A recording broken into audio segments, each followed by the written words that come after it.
Welcome back to Inside Politics. Our guest today is Dr. Alex Jahangir from the Metro Board of Health. He's the chairman of that board. He's also the chairman of the city's coronavirus task force. Dr. Jahangir, I want to talk a little bit about things that are in the plan. You're allowing restaurants and bars that serve food to open in phase one on half capacity and with the social distancing still in there.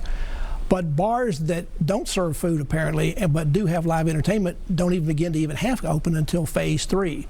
A lot of the people that run those bars are unhappy about that, and they're particularly unhappy because they can't have the live entertainment. Do you not like bars? Do you not like?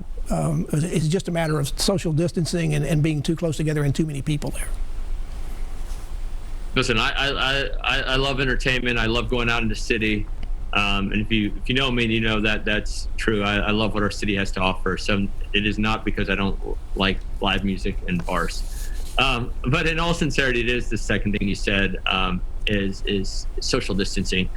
Best practices have shown, not just locally, but across the state and across the country. And in fact, it's Friday morning right now, and Governor Lee just released his plan. And his plan also, if I'm not mistaken, doesn't open bars or live music in his early phases. And the reason is that when you're at a bar, you congregate, you stand, you're very close to each other. Now, we are not saying, let's say if you are a place that typically is just a bar and with a band, you can set up tables. As long as you serve food off of a menu, and that food can be, your typical prepackaged food that happens at certain places. That encourages social distancing. People are sitting down, you have a waiter or waitress serving you, so there's less interaction, and people are less likely to bump into each other as you would in a bar where you're reaching over to get your drink or place your order or payment. Now, that is best practices for social distancing, and I know it's not easy, but it is really critical.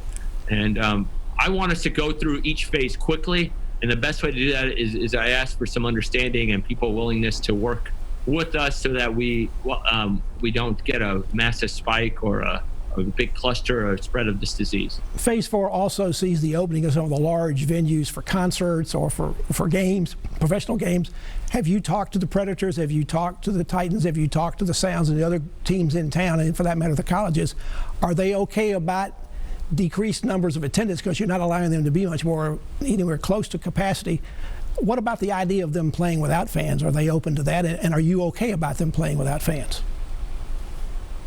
So what I love about our community is there are a lot of people smarter than me in a lot of spaces in this community. And this task force and our response has always been get the smartest people in the room around the subject to discuss this. And in fact, this afternoon, there's Laura Hollingsworth, who's one of the major Metro's task force members and a senior executive at Ryman Hospitality, has put together a group, we call it a subcommittee, a working group, whatever you want to call it, of leaders of these exact entities across the state, so from the Grizzlies to UT in Knoxville, to really talk about this exact issue. And I'm gonna, and in addition to them, there are public health experts who are on that committee, and I look forward to hearing their recommendations around that as we look to move to the next phase. Do you feel like you've got the hot spots in Nashville potentially under control? A lot of concern about meatpacking plants. You've got one up in Goodlettsville with Tyson. You've also got nursing homes that continue to have flare-up spots.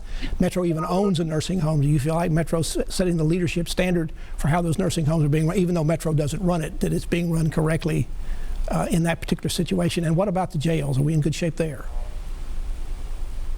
So you hit all the spots of where you ask me every morning where's one of my biggest worries is exactly those areas you talked about, and we are very much on top of those, monitor those, have protocols in those. Regarding the food packing industry you mentioned, not only Metro Public Health, but the Tennessee Department of Health and the USDA is involved with that, and we're monitoring that very closely and have been on site.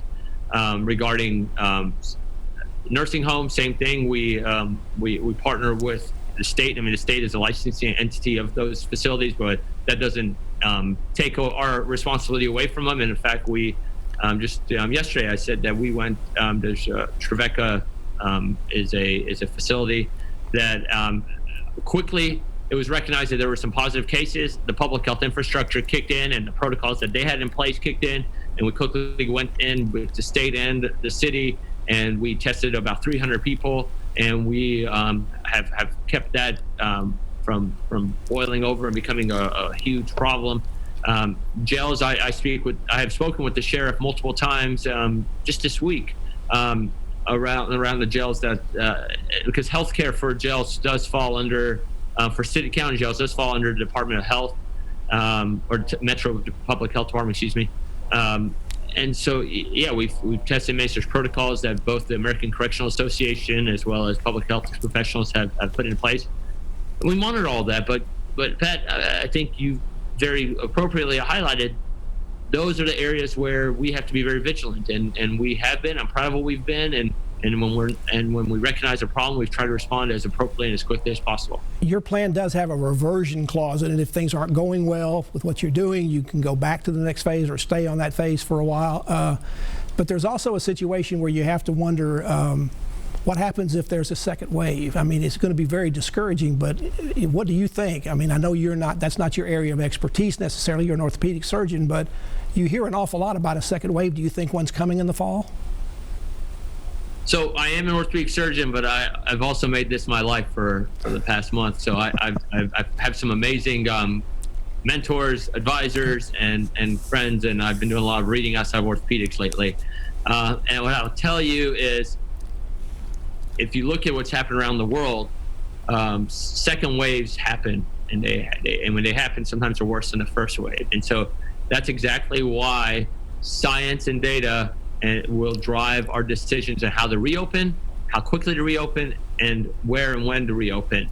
My hope is using that due diligence will, and that very careful process that people of our community understand, will minimize a second wave, and we'll keep that curve flattened. I know my kids are tired of me saying flatten the curve. They actually make fun of me now when I say it.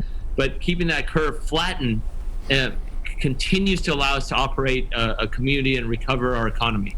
Dr. Alex Jahangir, the chairman of the Metro Board of Health and also the chair of the city's coronavirus task force, is our guest on Inside Politics. We'll continue our conversation with him after these messages.